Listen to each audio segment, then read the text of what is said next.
Hafta davomida yuz bergan eng muhim yangiliklarni sizga ulashish uchun qisqa newsning navbatdagi dayjesti. Videoni ko'rishdan avval bizga like va podpiska bosishni unutmang.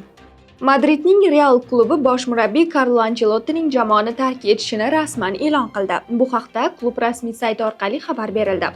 Carlo Ancelotti har doim Real oilasining bir qismi bo'lib qoladi. Biz u bilan faxrlanamiz. U nafaqat bizga ulkan yutuqlar olib keldi, balki klubimiz qadriyatlarini ham munosib ifodaladi, deydi klub prezidenti.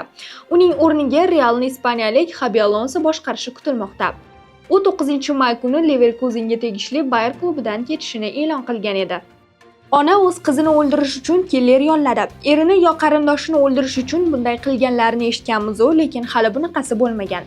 Rossiyaning Chelyabinsk viloyatida yashovchi ayol 12 yoshli qizini yomon odatlari sababli o'ldirishni buyurtma qilgan.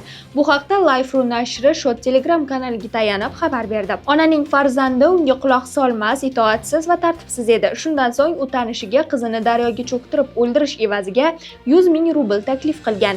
Erkak ayolning taklifidan hayratga tushgan.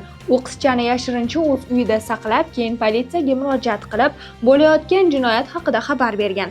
Hozirda ona hibsga olingan. Ayol 15 yilgacha ozodlikdan mahrum etilishi mumkin. O'zbekistonda tug'ilish ko'rsatkichi pasaymoqda. O'zbekistonda joriy yilning birinchi choragida 266.478 ta tirik tug'ilish qayd etildi. Bu esa o'tgan yilning mos davriga nisbatan 8 mingga kam degani. Bu haqda Milliy statistika qo'mitasi tomonidan e'lon qilingan statistikada keltirilgan.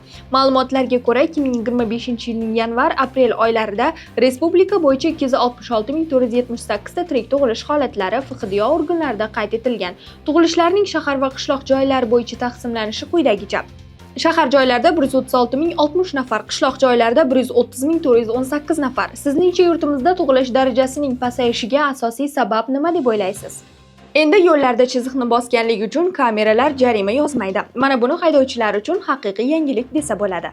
Avtomobil yo'llarida harakatlanish tartibini yanada takomillashtirish, haydovchilarga qo'shimcha qulayliklar yaratishga qaratilgan hukumat qarori qabul qilindi. Qarorga muvofiq joriy yil 1-iyundan boshlab yo'l chiziqlarini bosib, qoidabuzarlik sodir etish holatlarini maxsus avtomatlashtirilgan foto va video qayd etish dasturiy texnik vositalari orqali qayd etishga yo'l qo'yilmaydi. To'xtash chizig'i stop liniya belgisi bundan mustasno. Ya'ni haydovchi chiziqni bosib olsa, bu qoidabuzarlik fotoradar yoki videokamera orqali qayd etilmaydi. Demak, avtomatik ravishda jarima yozilmaydi, lekin yo'l patrul xizmati xodimi tomonidan aniqlanganda qoidabuzarlik o'rnatilgan tartibda rasmiylashtiriladi. Buxoroda ekskavator 64 yoshli ayolni bosib ketdi. Hodisa 2025-yilning 15-may kuni Buxoro shahar markaziy bozori oldida sodir bo'lgan. Qayd etilishicha, shu kuni haydovchi o'z boshqaruvida bo'lgan ekskavatorni Ibn Sino ko'chasi bo'ylab harakatlanib borayotgan vaqtida yo'lni kesib o'tayotgan 1961-yilda tug'ilgan ayolni ko'rmay bosib ketgan. Natijada ayol voqea joyida vafot etgan. Ushbu holat yuzasidan Jinoyat kodeksining 266-moddasi 2-qismi bilan jinoyat ishi qo'zg'atilib, dastlabki tergov harakatlari olib borilmoqda. Ikki insonning e'tiborsizligi tufayli mana bunday ko'ngilsiz vaziyatlar ko'plab uchrab turibdi, afsuski.